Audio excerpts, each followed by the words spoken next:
Ian Hill, a name that even Judas Priest's most loyal fans don't always mention first when talking about the band. He wasn't the one who wrote the explosive anthems, nor did he deliver blazing solos, nor was he the figure most often debated in fan circles. But here's a truth few realize. Without Ian Hill, Judas Priest might never have endured for more than half a century. In a world where riffs scream like shattering steel, where the vocalist's roar becomes a survival manifesto, and where every member fights for a few seconds under the spotlight, he chose to stand in the shadows.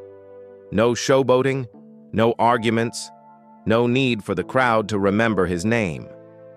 As others came and went, as the band splintered and Judas Priest faced its darkest hours, Ian Hill remained, the only one who never abandoned ship. For over 50 years, he has written no memoir, waged no public feuds, and sought no personal glory. He has done only one thing: kept the rhythm, and by doing so, he kept Judas Priest from collapsing. In the wave of adoration for guitar heroes and godlike vocalists, few mention him anymore. Yet if you've ever listened to Hell-Bent for Leather, Painkiller, or Electric Eye, and felt your heart beating instinctively to that deep pulse, that was Ian Hill. No need to be seen, only to be heard. So who is Ian Hill? Why has this seemingly ordinary man become the least recognized, yet perhaps the most essential figure in the history of heavy metal? Let's trace the more than 50 years of silent resilience that made Ian Hill the man who never shouted to be called a legend, and for that very reason may deserve it more than anyone else. Ian Frank Hill was born on January 20th, 1952, in West Bromwich, an industrial town in the West Midlands where steel mills, coal smoke, and the roar of machinery filled the skies. This was not a place known for producing artistic legends, but rather a land of calloused-handed workers, hardened by discipline and resignation. Within that backdrop, the Hill family belonged to the working middle class.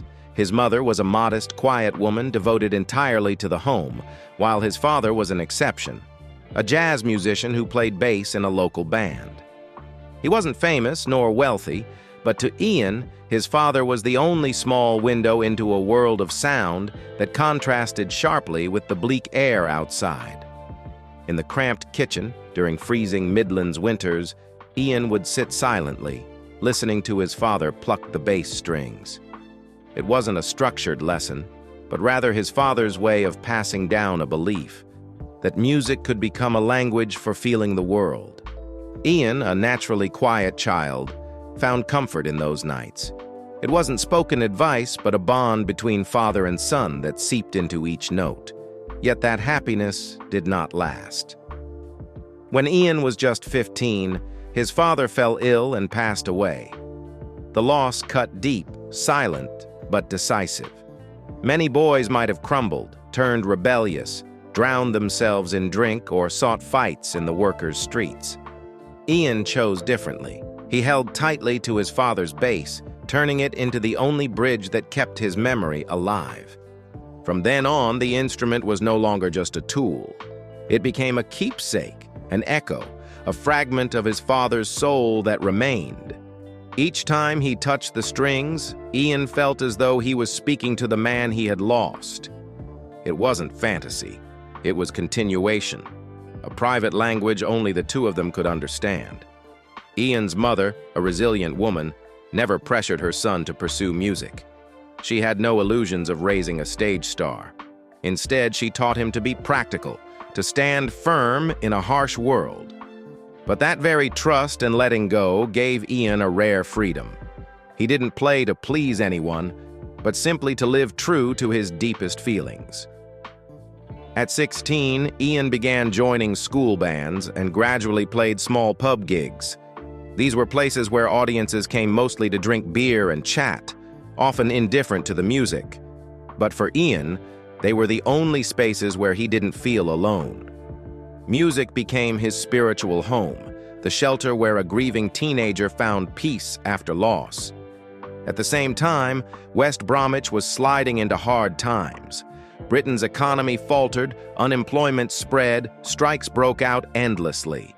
For young men in the Midlands, options were few. Follow their fathers into factory work, enlist in the army for an escape, or gamble everything on music. For Ian, the bass was the rope that pulled him out of the shadows of the industrial town. At the dawn of the 1970s, Britain was sinking into crisis. Economic recession, endless strikes, and a heavy gloom hung over the Midlands. In West Bromwich, where steel, coal, and smog blanketed the skies, young men had only two paths to choose from: enter the factory for a lifetime of backbreaking, repetitive labor, or gamble on music, a bet that only a lucky few would ever win. Ian Hill chose the latter. The skinny, soft-spoken teenager, carrying his late father's worn bass, began playing with local bands. Among his companions was K.K. Downing, a young guitarist with long hair, a rebellious nature, and a burning desire to escape the suffocating industrial town. On the surface, Ian's quiet presence and KK's fiery energy seemed irreconcilable. But it was precisely this contrast that created a unique chemistry. From that clash of opposites, the foundation of a bigger dream began to form. They soon formed a new band. The name Judas Priest was inspired by a Bob Dylan song, sounding like a rebellious declaration. If the world offered no justice, they would forge justice through music. In the beginning, the band had only battered equipment, old amplifiers, and makeshift rehearsal rooms. There were no adoring fans, no dazzling lights, only the repetitive grind of guitar riffs, the drums pounding like hammers against brick walls, and Ian Hill standing quietly in the corner, holding his bass like the pillar that kept it all together. Neither Ian nor KK could have known that their decision to form a band in 1969 would launch them on a journey lasting more than half a century. At the time, it was nothing more than a fragile dream on the grimy streets of West Bromwich. They had no record deal, no financial backing, not even a stable lineup. In those early days, Judas Priest was just another small band, playing local pubs and trying to get noticed in a British rock scene overflowing with hundreds of struggling groups. Ian Hill, with his understated bass lines, was never one for showmanship, but he was the anchor that gave the band its stability. While K.K. Downing was shaping a guitar style of sheer force, Ian quietly ensured the rhythm remained solid. He didn't argue, didn't seek the spotlight, but patiently laid the foundation without which no melody could stand. But passion alone was not enough. Every dream needs a stroke of luck, and luck did not come early to Judas Priest. In 1970, after months of struggle without recognition, lead singer Al Atkins left the group for financial reasons. Judas Priest seemed destined to collapse before it could even take off. Then came a fateful change. Rob Halford entered the picture. He arrived like a storm. His soaring, powerful, and commanding voice instantly set Judas Priest apart from the average rock band. Halford's presence didn't just alter the band's sound, it transformed its destiny. Not long after, Glenn Tipton, a gifted guitarist with remarkable songwriting ability, joined the fold. With him, the solid backbone of Judas Priest was complete, a lineup that would later be hailed as one of heavy metal's all-time classics. From then on, Judas Priest was no longer just a pub band. They began to draw attention, crafting songs with greater depth, infused with the spirit of a heavy metal genre that had not yet been fully defined. Ian Hill, true to form, was not the main songwriter, nor the showman on stage. But he was the one who ensured Judas Priest stayed on track, never losing its rhythm in this pivotal moment. In 1974, Judas Priest released their debut album, Rocka Rolla. It was not a resounding success. Critics even called it directionless. Yet what mattered most was that it laid the first brick in what would later become one of heavy metal's greatest sagas. For Ian Hill, it marked a turning point. From the boy who lost his father at 15, from the quiet figure standing in the shadows, he had now become part of a band with the potential to reshape an entire genre. But this was only the beginning. Judas Priest still had monumental challenges ahead. And Ian Hill, the man who never sought the spotlight, would continue to be the silent lifeblood essential to that journey. By the late 1970s, Judas Priest had shed the skin of a local pub band to become one of the pillars of global heavy metal. Their leap forward came not only through the ferocity of searing guitar riffs or the otherworldly screams of Rob Halford, but also through the steady bass of Ian Hill, a quiet yet unyielding force like an invisible thread holding the entire machine together. While other members flaunted their personalities more and more, Ian chose to remain in the background, laying the foundation that allowed the storms of metal to rage without collapsing into chaos. This transformation was first marked by Sad Wings of Destiny, 1976, the album widely regarded as the birth of the Judas Priest sound. Tracks like Victim of Changes and The Ripper pushed the band away from lingering blues rock influences and into a sharper, more dramatic kind of metal.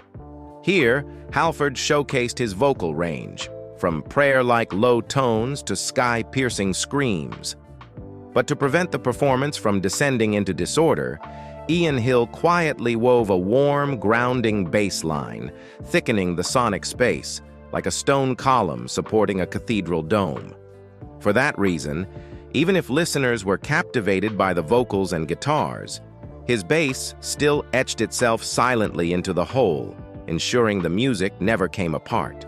A year later, Sin After Sin, 1977, and then Stained Class, 1978, drove Judas Priest into the realm of speed and weight. The track Exciter from Stained Class would later be hailed as the first brick of speed metal, a style that an entire generation would go on to embrace. Without Ian Hill's bass, locked with the relentless drumming, the track might have been nothing more than a reckless experiment. Instead, his stability turned speed into a heartbeat, not panic. That was when people began to realize, in every daring experiment Judas Priest undertook, Ian Hill was always the compass that kept the band from losing control. Then came Killing Machine, 1978, released in the US as Hell-Bent for Leather, a turning point that proved crucial. Not only was it a commercially successful album, but it was also when Ian Hill made the most important decision of his bass-playing career, abandoning finger-picking, the technique he had inherited from his jazz musician father, in favor of using a pick. A seemingly small change with enormous consequences.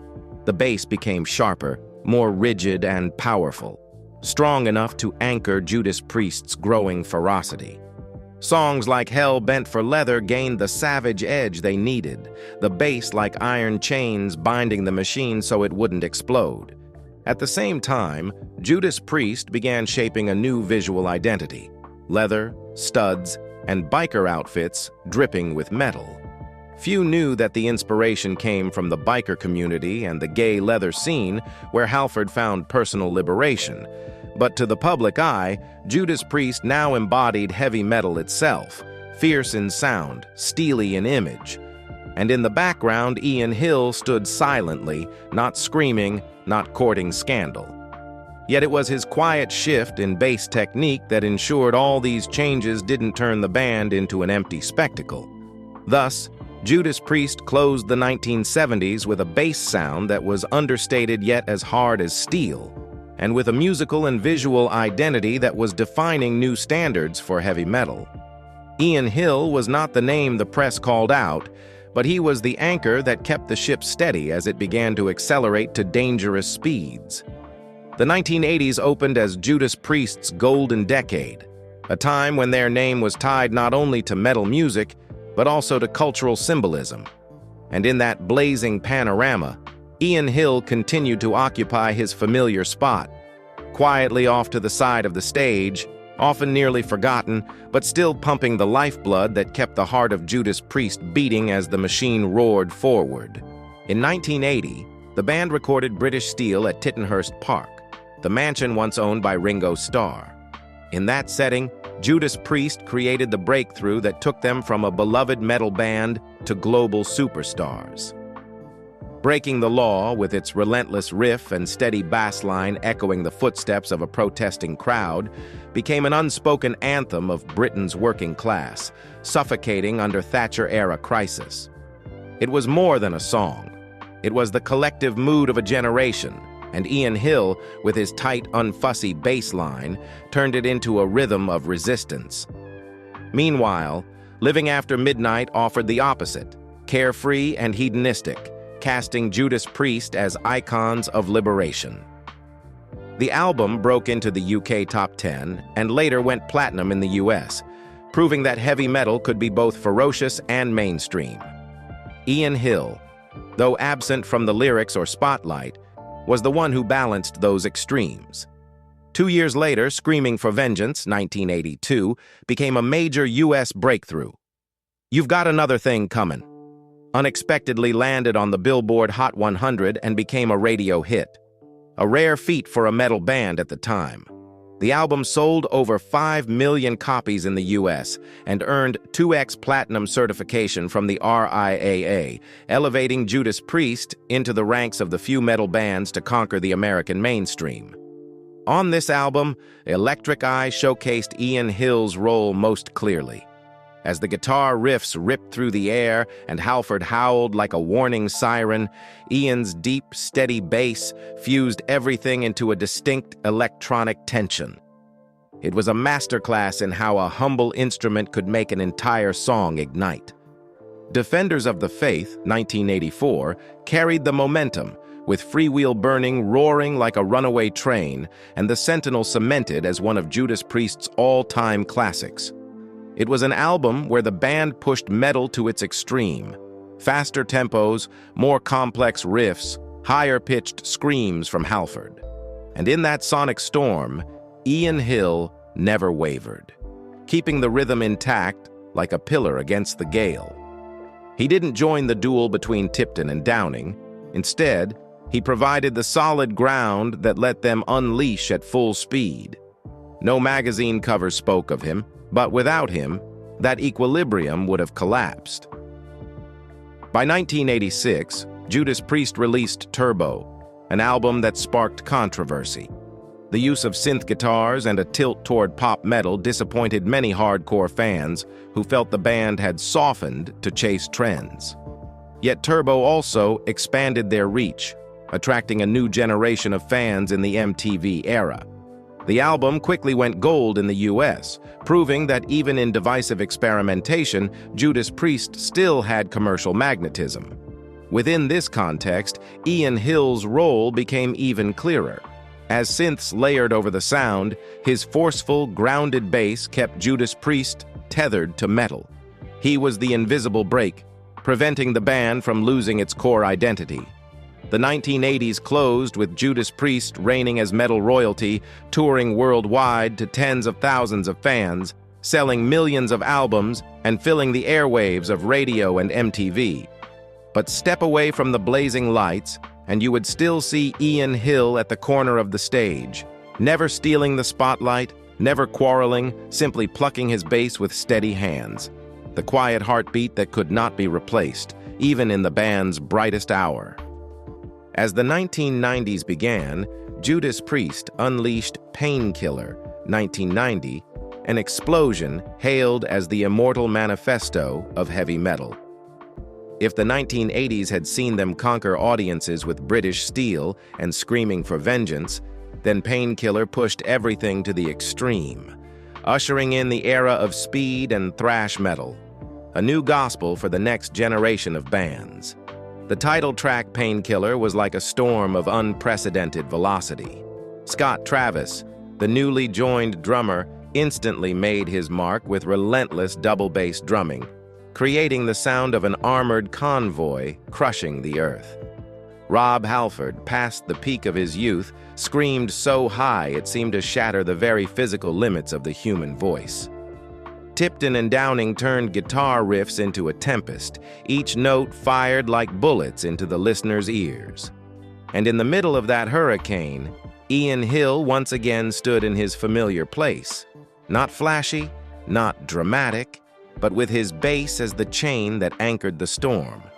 He kept the song from becoming chaos, shaping it into a controlled force, furious, yet balanced. Painkiller was not only an artistic triumph, it was proof that after nearly 2 decades, Judas Priest's creativity was far from exhausted.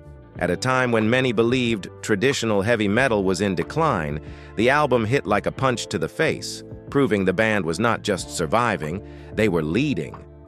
From Europe to the US, rock magazines hailed Painkiller as a metal prophecy, a new standard by which every other metal band would be measured. Yet in that same year, 1990, Judas Priest faced a trial beyond music, the infamous Suicide Subliminal Messages lawsuit.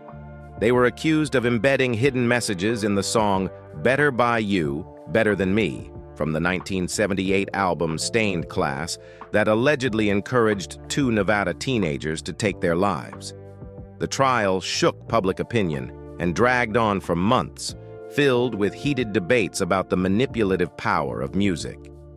In the end, the band was acquitted, but the ordeal left deep scars. For Ian Hill, a man who had always chosen silence, the lawsuit made him withdraw even further, avoiding media scrutiny. He continued to hold down the rhythm for Judas Priest on stage, as if the scandal had never touched them. Thus, Painkiller became a double symbol, both a creative peak and a shield that kept Judas Priest standing firm against legal storms and public doubt.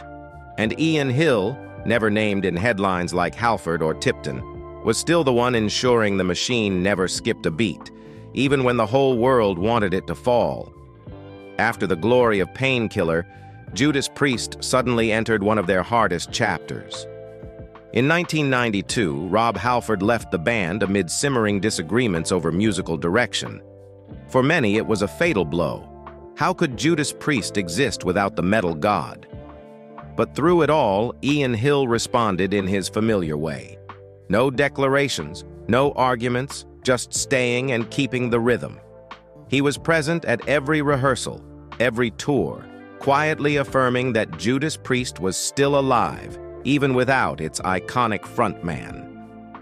The void left by Halford was eventually filled by an unlikely name, Tim "Ripper" Owens, an unknown singer from a tribute band.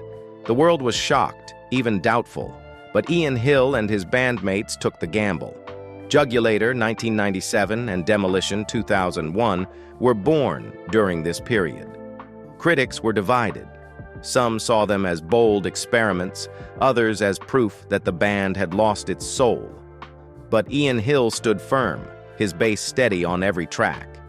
His stability was the reason Judas Priest didn't completely collapse during this fragile transition. By 2003, when Rob Halford returned, the band found itself again.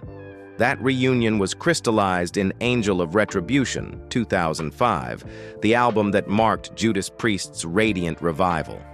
Songs like Judas Rising and Deal with the Devil rang out like declarations. They hadn't just returned, they were stronger than before. For Ian Hill, it was a circle closing. He had once introduced Halford to the band in the early days, and now he witnessed his return breathe new life into their legacy. The reward for such perseverance came in 2010, when Judas Priest won a Grammy for Best Metal Performance with the live version of Dissident Aggressor. It wasn't just an award, it was official recognition from the industry. And Ian Hill, long overlooked in countless articles, finally stood on the podium of glory, sharing the victory with the band he had never abandoned. When many thought Judas Priest was surviving only on nostalgia, they shocked the world with Firepower, 2018. The album reached the top 5 on the Billboard 200, the highest chart position in the band's history. In a market where traditional metal had been pushed to the sidelines, Judas Priest proved they could still captivate a new generation. On tracks like Lightning Strike and Firepower, Ian Hill's bass was as solid and unyielding as ever, the heartbeat that kept pace with modern sounds. If anything had changed, it was a new sense of maturity.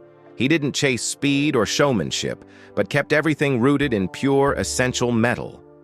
And then came Invincible Shield, 2024, the band's 19th studio album, once again defying expectations. While many of their contemporaries had disbanded or lived only on nostalgic tours, Judas Priest continued to create.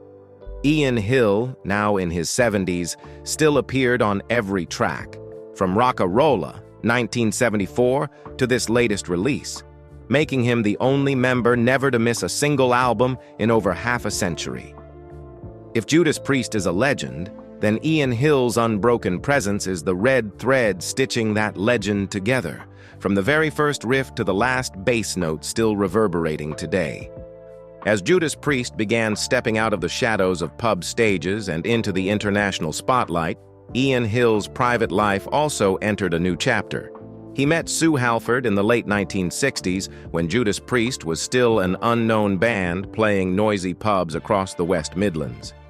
Sue was not part of show business, nor connected to professional music, but she had one unique detail. She was Rob Halford's sister. That seemingly small connection became a turning point in history.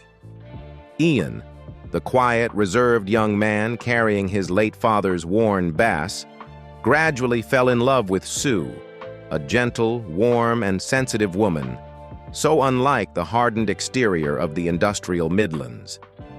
Their love was not fiery or loud, but steady, much like Ian himself.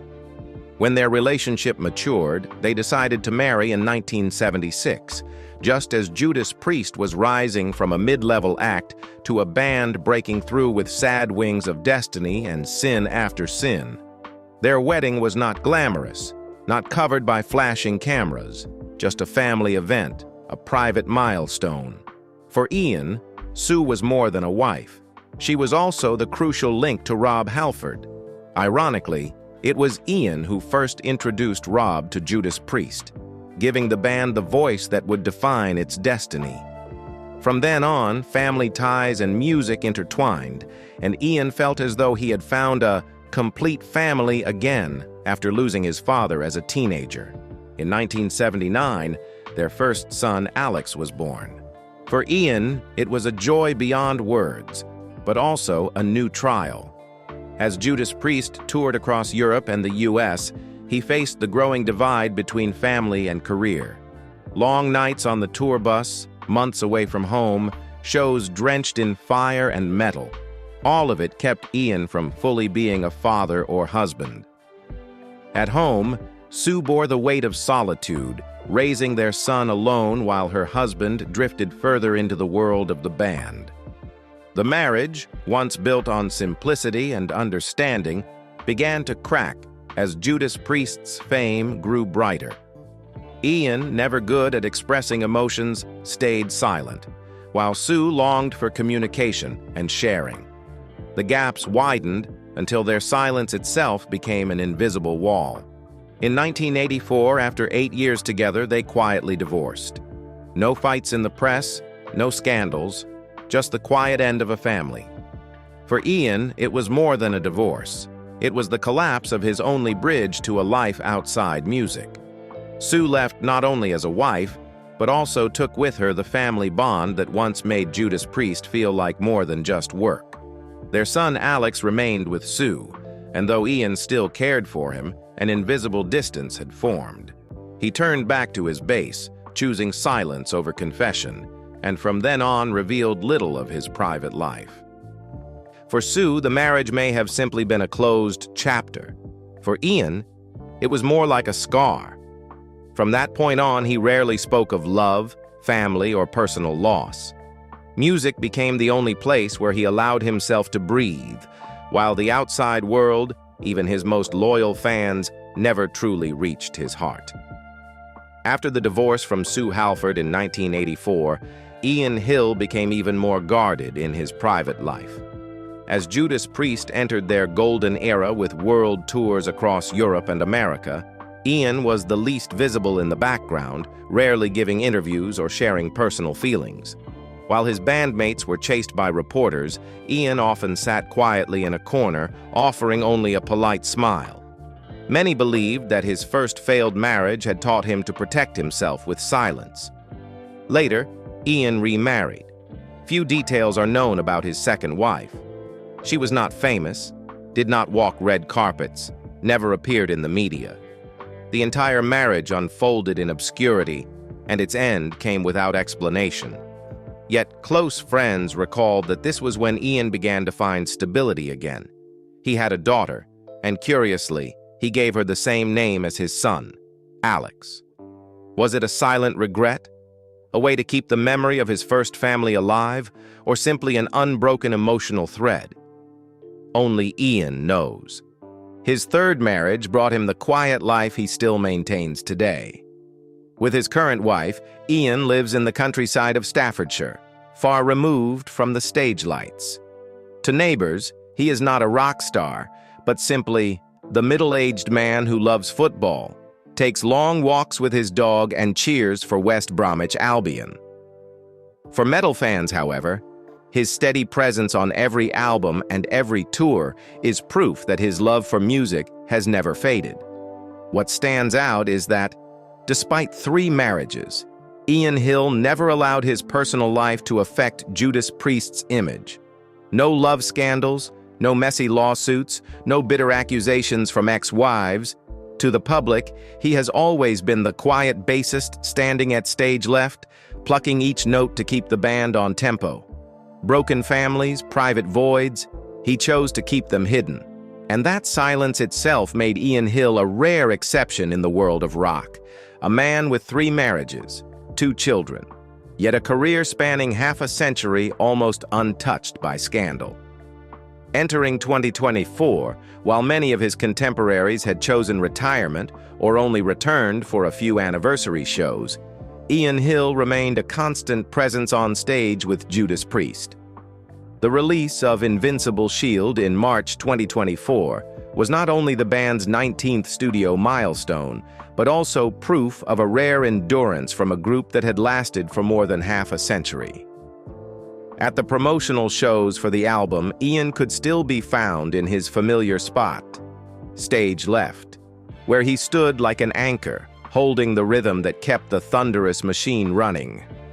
In one interview, he admitted he was enjoying the job more than ever, a simple statement yet filled with serenity after a lifetime devoted almost entirely to music.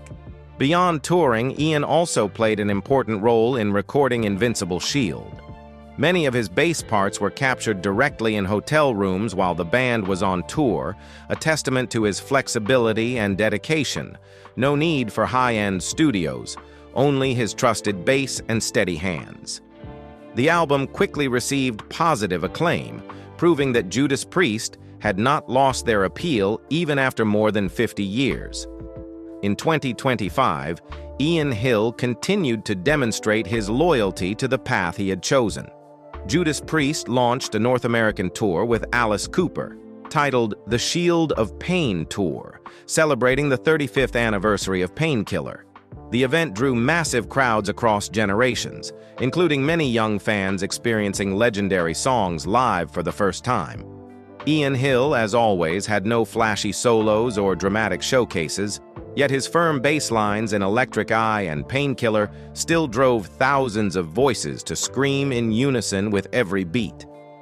An interesting detail emerged in interviews that year.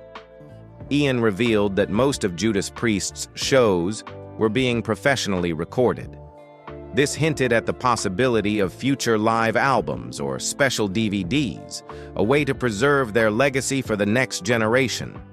It was proof that, even in his 70s, Ian wasn't just playing music for the present, but was quietly thinking about passing on its value to the future. Ian Hill's legacy is not measured by blazing solos or earth-shaking declarations, but by the steady silence that has kept Judas Priest alive for more than half a century.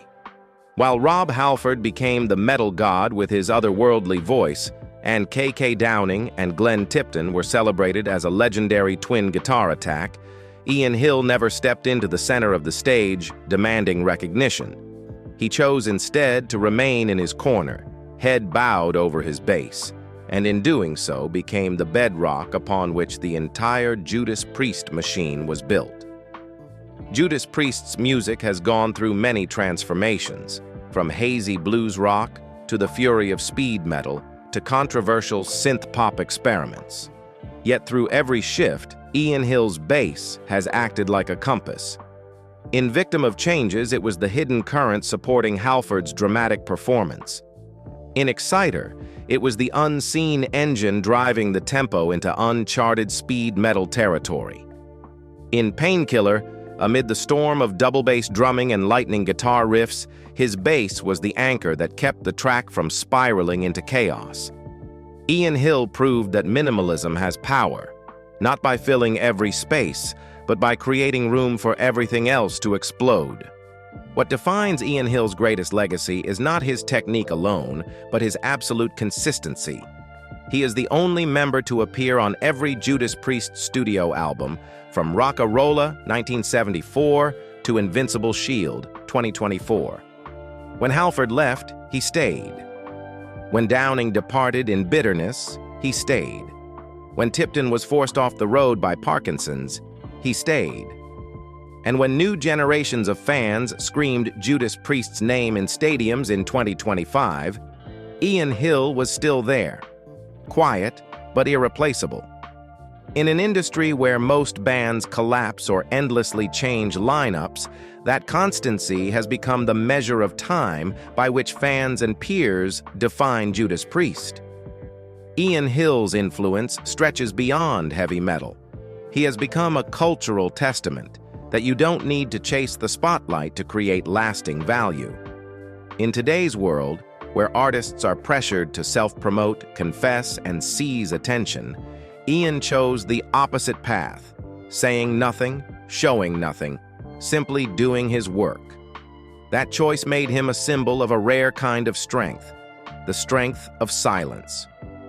Bass Player magazine once wrote that, "He doesn't play for ego, he plays for structure," perhaps the most concise definition of the legacy he leaves behind. If Geezer Butler of Black Sabbath gave metal its dark philosophy, and Steve Harris of Iron Maiden defined its speed and ambition, then Ian Hill offered another lesson, about patience, about the importance of the timekeeper. Music is like an edifice, and Ian's bass is the hidden foundation. Audiences may forget it's there, but remove it, and the whole building collapses. Today, with Judas Priest inducted into the Rock and Roll Hall of Fame and their name etched into global cultural history, Ian Hill has not changed. He does not step out to claim personal glory, nor does he write memoirs to tell his story. But look closely, and it is clear. He is the red thread running through it all, the silent reason Judas Priest has never ceased to exist. And perhaps that is a form of eternal legacy, a presence that speaks without words, yet defines an entire legend. Now in his 70s, Ian Hill still stands quietly at stage left, keeping time as if he had never grown weary. But when the lights go down, what remains is not spectacle, nor the roar of a legend, but the sense of a man who chose to live true to his nature, silent, steadfast, endlessly devoted. That choice has made him a model of a different kind of strength, the strength of consistency. And maybe that is the question he leaves for all of us. In a world growing ever louder, where everyone fights to be noticed, is there anything braver than choosing silence and simply doing your part? What do you think of Ian Hill, the man who never needed the spotlight, yet kept an entire legend alive for over half a century? Share your thoughts in the comments, and don't forget to hit like and subscribe to keep following us for more untold stories from the world of rock and heavy metal.